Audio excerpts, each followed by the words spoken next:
I'm now reading some posts during the commercial break. I'm seeing Schefter's post here on Threads that Kingsbury and Dan Quinn met today and agreed to mutually part ways. Cliff Kingsbury is leaving the organization to pursue other opportunities.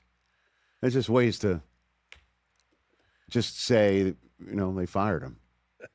Right? Like, for instance, I could basically say that Bill Cowher and I have mutually agreed to come together on a Zoom, or I can just welcome him to the Rich Eisen Show.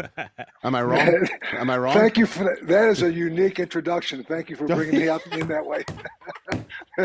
We have mutually agreed to come together as host and guest. Bill. Does that mean we're just being forced to do this? Or is that okay? Well, I hope not. I hope not. We're good. You're here of your own volition, which is outstanding. I am. Good to see you. Pro Football Hall of Famer and NFL on CBS. Owen Bill Cowher right here on the program. Let's give the appropriate round. Bill Cowher, I saw him at a Yankee game over the summer. What do you mean say I saw him? He's listening to sorry. you. I saw you at a Yankee game, Bill. Didn't want to bother you, but you are very much taller in person than you're on the list. Oh. Taller than you think. Yeah, is that right? Yeah. Yeah. That's all those big guys you're around when you're on the sideline, but that's right. And if I was looking down to you, you were probably like a receiver or a kicker. Maybe so. Running back. I think that tracks. Bettis. Yeah, right. Yeah. Bettis, you're looking down. Is that a bust? Is that your replica? That's a bust, yeah. Okay. It's a bust. It's a bust, right? And this was this one right here, the trophy. Yeah. Is the Baker Awards trophy I won as a Special Teams Player of the Year for the Philadelphia Eagles back in 1983. No. Yeah, it is. So very proud of that. My 100th ball and then my bust. Yeah. So wait a minute. Walk me through that trophy from '83. Who did you take out? Who did you take out on special teams, Coach? Anybody and everybody. So I mean, listen. I blocked a kick against Ali Haji Sheikh, and guess wow, what a name from the past. And that was the Giants. And guess who the special teams coach was? Bill Belichick. Belichick, that's right. Mayock tells me all the time that when he walked in, Mayock was a special teamer for the Giants. Heck yeah, he was. We went against each other. We were in the same time. You met in the wedge? Did you meet in a wedge? Did you and Mayock meet in a wedge? Huh? He ran around me. I was a little bigger than him, so he would not run through me. He was probably running around me. Is there any special aspect to the terrible towel to your right, or no, is that just a terrible towel? It's a terrible towel, which I just think has gone down through the years, and that in memory of Myron Cope. Yep. Just the memories. I think I've signed so many terrible towels down through the years, and it was just appropriate to have that there. This is actually out there. That's a picture up on this side. Okay, right here. Yeah. That guy with 21 is Alan Haller, who was his AD at Michigan State. That was my rookie year, a portrait taken of me talking to the team after a practice and training camp. So it's pretty interesting. So I think it just goes all the way back down through the years. Our radio audience has returned here on ESPN Radio. That's the voice of Bill Cowher, who joined us during our Disney Plus ESPN streaming port of our television show commercial break from CBS, Pro Football Hall of Famer. Good to see you, Coach. I'm just wondering, again, your run to the Super Bowl, you've been part of runs before from wild card, road game, weekend opportunities. Is this, you're a perfect guy to ask this question to, the most wide open playoff field that you could remember, perhaps even from your coaching days, where truly anybody can go on wild card weekend, win on the road, and go on a run to the Super Bowl right now? I don't think there's any question about that, Rich. I think if you look, and since this format of 14 teams now instead of 12, and now we have 7 seeds that are in there, and this is the third year of that. I look at those 2 7 seeds, the Green Bay Packers going to the Chicago Bears. I'm telling you, that's a divisional game. I think Green Bay Packers are going to go in there healthy. I know Matt LaFleur rested his guys last week. The Bears, maybe not playing their best those last couple of weeks. They can still run the football. I give them a chance big time to go into Chicago and win that. And for the Chargers, Justin Herbert, you can say what you want. They lost those 3 tackles early in the season. Mm-hmm. It's been kind of a makeshift offensive line. But the time clock in Justin Herbert's head, I think, has sped up down through the years. So he's gotten used to maybe throwing the ball quicker than he wants to, and then maybe having to evade. This is the best defense he's had going into a football game in terms of the playoffs. And so it's time for him to do it. But you're also going against the New England Patriots, maybe one of the most balanced football teams. You talk about the AFC side of the ball. Yeah, and the 6 seeds are the Bills in the AFC and the Niners in the NFC. The 5 seeds are the Rams in the NFC and the Texans, who have the longest winning streak in the National Football League going into the playoffs. I mean, seriously, everybody's got to have their heads on a swivel this week. Yeah, I mean, I don't think there's any question that it is wide open from 1 to 7. I think you can even talk about the fact that Seattle and Denver, they're right there with the rest of those guys. There's been no separation. I think you got a group of teams in there. They're slotted in certain places, and I think that's what makes the playoffs great, particularly this round, Rich. I always said, you get to the playoffs and it's 0-0. All you got to do is win 3 games if you got the bye, 4 games if you don't get the bye. And whether you play on the road or you play at home, to me, it's just you got to beat everybody anyway. And that's why I liked even what Nick Sirianni did this past week. I could have got a 2nd seed. I don't care, but he put health over matchups. And I think that's the way you have to do going into the playoffs. Go as healthy as you can, and then play over. You have to slay every dragon along the way. And if you have to beat them all, because to me, there's only one champion. There's 31 other teams that are vying for that position. Now, put a pin in that for a second, because I do want to revisit that what you just said about Sirianni. But in what we're in the vein of what we're talking about here, the bye week, it's great for rest, it's great for health. And it's great because you don't have to win 4 playoff games to win it all. You have to win 3. So you're a step closer to the ultimate prize. But this week, again, the bye week may be most important because you avoid the fray of this weekend where anybody can win. There's just no question about that. But you also, the other thing that the bye week, you lose is momentum. I mean, there's one thing, because you lose that game, you lose a bye week, but if you have the momentum going in, that's why I go back and to say the one thing I always looked at every year, and this was the Commanders a year ago, and it's been the Philadelphia Eagles this year. Sometimes a 3-game losing streak, which we experienced the year we won our championship, we were 7-2, went to 7-5, had to win our last 4 to get in, and then went on the road 3 times and won the championship. We won 8 straight games. I saw that with the Commanders a year ago. They went to the championship game. I see that with the Eagles this year. That 3-game loss they had the last 2 weeks in November and the first week of December, I think that depth have made them a better football team. They had to do some serious soul searching. So sometimes the depths of despair can reach the heights of hope. I just think sometimes you have to go really low to get really high. And that's how I looked upon our run that we had in 2005. And I see that kind of the same parallels where the Eagles are. And they've been there before. No one's talking about them. I think the running game's coming back. Yes, those questions are going to exist on the offensive side of the ball, but that is a very, very special defense. And again, they are still the defending champs. Well, then let's remove that pin because, didn't Sirianni, in a way, stunt his own momentum by not playing guys in the last week of the season where I understand health is important, and it is the fans who game the system in their heads about we'd rather play this team rather than that team. But the 2 seed means if you win your wild card game, you get another one at home. The 3 seed doesn't guarantee that, Bill. No, and it doesn't. Whether you play at home on the road, though, I want the healthiest team I can have going in. And I think to be able to give a guy like Jalen Carter, you give Lane Keith, another chance to rest a little bit, Saquon a chance to step back. Same thing with Jalen. So I am all in on the fact that if you don't, we had to win our week 17. I would have rested my guys too, but we had to win to get into the playoffs. They didn't have to. They were in the playoffs, and so he took it and said, you know what? I'm going to take this as my bye week, and now all I got to do is win 4 games. Yeah, I got 1 at home, and I got maybe 2 on the road, and I'm going to the Super Bowl. So he wanted to make sure they're as healthy as they can be. I totally am all in on what he did in terms of, don't worry about the seeding. You're going to have to beat everybody anyway. I don't care who it is and where it's at. It doesn't matter. If you're going to win a championship, it's about who you're playing and thus being healthy as you can, not where you're playing. Bill Cowher, Pro Football Hall of Famer, and NFL Today on CBS, right here on the Rich Eisen Show. What do you think of? What goes through the Bill Cowher temples when you hear out of Western PA, Mike Tomlin's got to go? Bill? Well, unfortunately, I think that happens when you, again, set the bar really high. And I've been there before. I mean, I know I went to the playoffs my first 6 years, and you go to a Super Bowl and all of a sudden you go to the championship games and you lose all the championship games. And the longer you're in it, sometimes you become a victim of your own success and the expectation and all of your messages getting old. So, listen, I think the biggest thing for Mike, the noise on the outside is a lot greater than the noise on the inside. And I think, again, he's a guy that he thrives in those conditions. He thrives on being the underdog and being kind of challenged and being backed into a corner.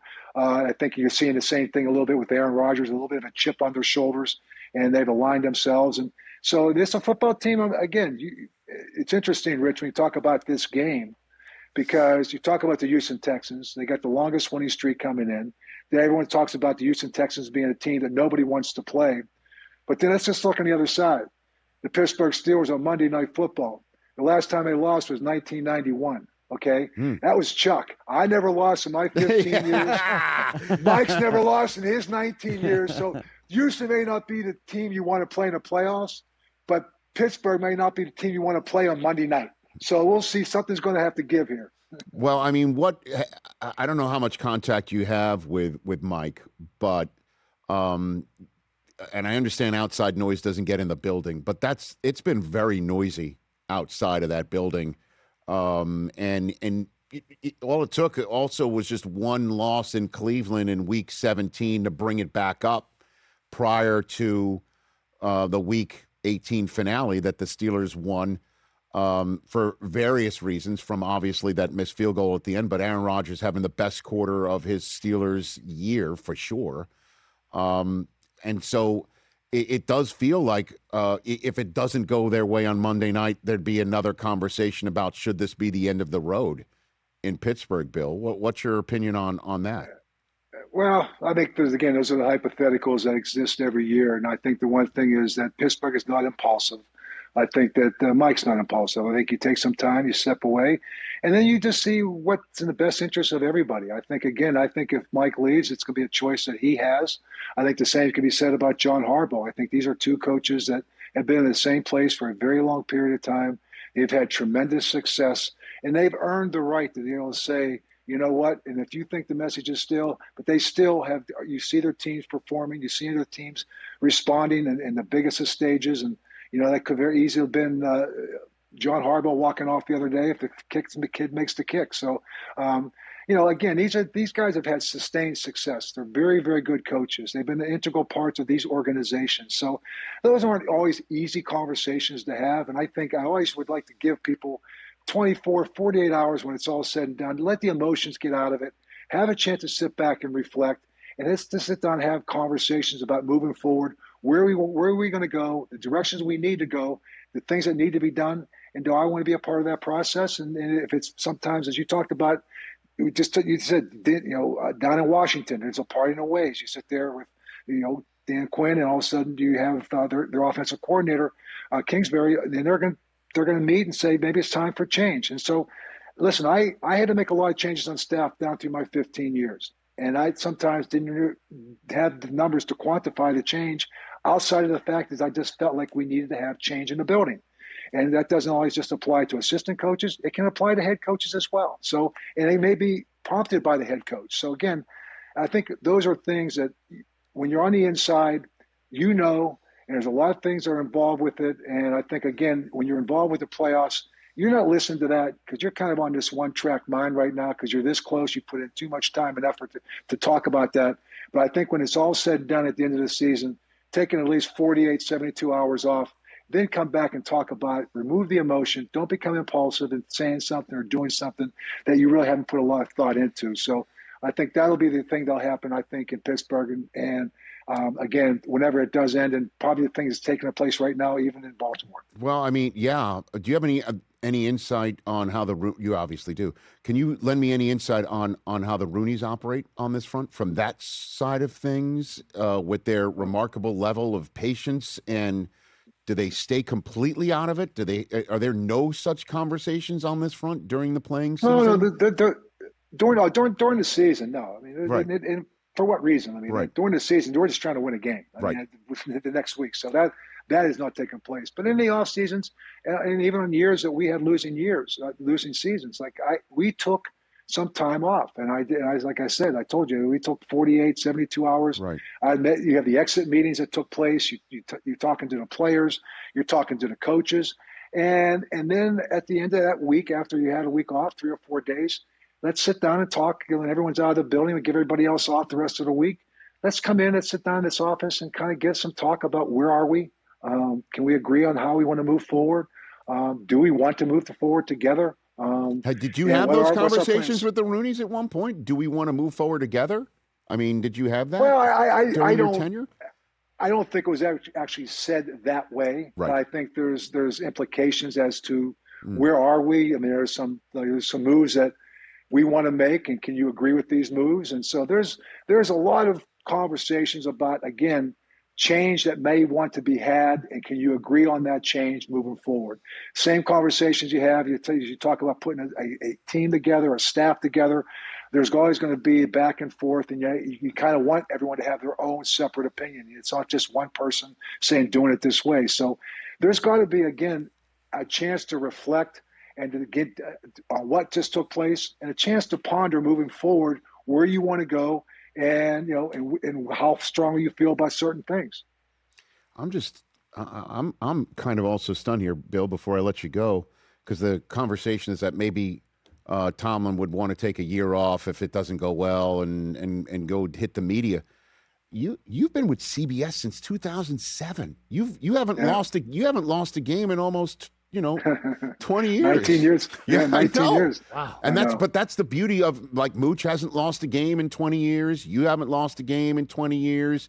Jimmy Johnson, who just stepped away from media, that's part, like, you're involved in the game. You're going to be in everybody's living rooms, certainly to kick off Sunday on CBS. Yeah, but let me just say this. So we also have had Mike Vrabel take off a year last year, and he came back. We had Sean Payton 2 years ago take off a year and go to Fox, and he came back. So it's in your blood. I mean, once you do it for a long period of time, once you have success doing it, it's not easy to stay away. And again, I walked away on my own. I had many opportunities to come back, but I also kind of prioritized normalcy. And I think the one thing that happens, I love New York City. I mean, having a normal life, being able to go grocery shopping in New York City, walk up and down, and have that, anonymity, that was important to me. And I realized that I had kind of lost that in Pittsburgh.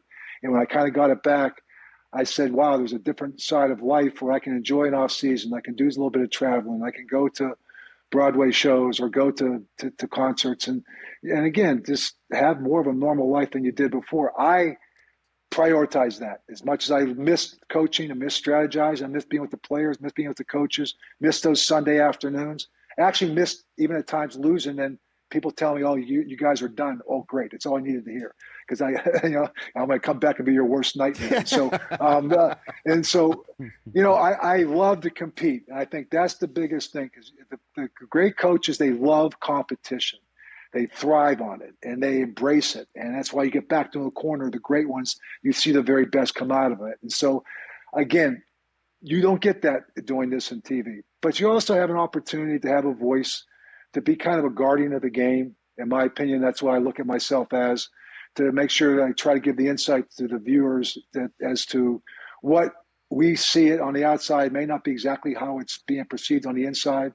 And there's a lot of other things are involved, whether it was an overthrow by the quarterback or maybe a bad route by the receiver, a blown coverage because of miscommunication. So whatever it is, that's kind of part of the game. And trying to work through those things has kind of become the journey every one of these teams are taking right now on this wild card weekend. Is they've gone through these journeys, and sometimes those pitfalls may end up being the thing that propels you to another level of greatness. So it's just great, so many great storylines in this weekend. And, again, it's always a tough day. The day after our last game, you have Black Monday. We have 6 openings right now. And, so who knows? And there's always usually a surprise one later on. Who knows where that could come from? But that's the National Football League. I mean, the only thing constant in the NFL is change. That's one way to put it for sure. When was the last time you got a tire kicked on you this time of year to see if you'd want to come out? Was it, how long has it been? No. How long has it been? It's long time? Oh, yeah, it's been, I mean, I think I've answered. I think I answered. I think the word got out and I was saying no, and I think people quit asking. Yeah, but, I talk to a lot of people, Rich, and I love the game more than I love any team, to be quite honest with you. And I love to be able to be a voice of reason. And coaches reach out sometimes. I give them my opinion, whether they know if they ask me, they're going to get the truth, and it's not going to be something they want to hear sometimes. It might be what they need to hear. And so I think that's why they appreciate the fact I'm pretty straightforward with what I see and how I feel. I may not be right. They may see it a different way, but if you ask me, I'll just give you my opinion. I love the game of football and got great respect for it from the standpoint of how it's played, who's coaching it. And I understand, too, the challenges that you can't see on the outside that you're dealing with on the inside. And sometimes those things need to stay on the inside, but it can be very challenging. And, and sometimes those decisions that you have to make in terms of whether it's a clock management, it's a certain play, a certain player that you have to part ways with, a certain coach you have to part ways with, or being willing to be flexible enough to change systems at times, because this is the way of the National Football League. You got to be able to adapt and adjust, firm in your core values, but flexible in applying them. Well, I would have loved to have seen you back on the sideline one last time, Bill, trying to show a ref they blew a call by trying to jam a tablet in his shirt pocket. I don't think it would fit these days. You know what I mean? Nope. But I would not have changed at all. I would let them know how I felt, as I always did then. But I love their work. I appreciate their efforts. Sometimes they just don't always see the game the same way I did. I bet. And I love watching you on CBS. Have a great time with James and thank you. And the rest of the crew there, Matt, and tell Nathaniel I said hello too. Will you please? Yes, I will. Tell Mooch I said hi. I will do Mooch it. And I had some good battles, man. I love it. Yeah, I know. You probably won most of them. Listen, Bill Cowher right here on the Rich Eisen Show. Great to see you. Look for more of my calls before the Super Bowl. I'd love to get your thoughts on that. It's Bill Cowher, everybody, of CBS. We've got to beat it on down the road. I couldn't quit saying goodbye to him. We've now mutually agreed to part ways for commercial break. Hey, you made it all the way to the end. Thanks for that. Check us out every single day streaming live on Disney Plus and the ESPN app 12 to 3 Eastern.